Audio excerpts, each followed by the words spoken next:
Preface. 0 to 1. Very moment in business happens only once. The next Bill Gates will not build an operating system.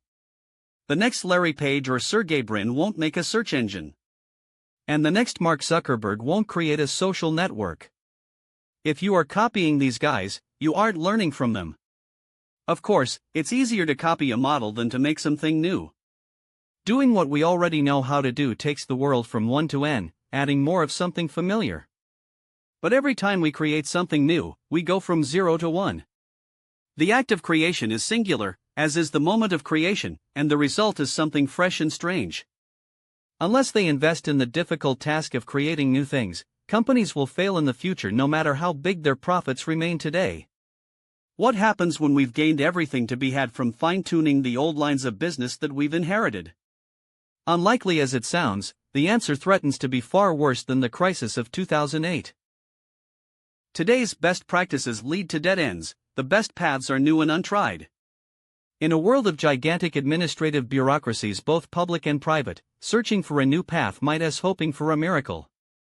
Actually, if American business is going to succeed, we are going to need hundreds, or even thousands, of miracles. This would be depressing but for one crucial fact: humans are distinguished from other species by our ability to work miracles.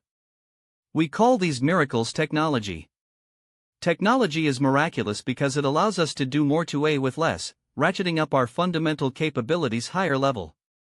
Other animals are instinctively driven to build things like dams or honeycombs, but we are the only ones that can invent new things and better ways of making them. Humans don't decide what to build by making choices from some cosmic catalog of options given in advance. Instead, by creating new technologies, we rewrite the plan of the world. These are the kind of elementary truths we teach to second graders, but they are easy to forget in a world where so much of what we do is repeat what has been done before. 0 to 1 is about how to build companies that create new things. It draws on everything I've learned directly as a co-founder of PayPal and Palantir and then an investor in hundreds of startups, including Facebook and SpaceX. But while I have noticed many patterns, and I relate them here, this book offers no formula for success. The paradox of teaching entrepreneurship is that such a formula necessarily cannot exist, because every innovation is new and unique. No authority can prescribe in concrete terms how to be innovative. Indeed, the single most powerful pattern I have noticed is that successful people find value in unexpected places, and they do this by thinking about business from first principles instead of formulas. This book stems from a course about startups that I taught at Stanford in 2012.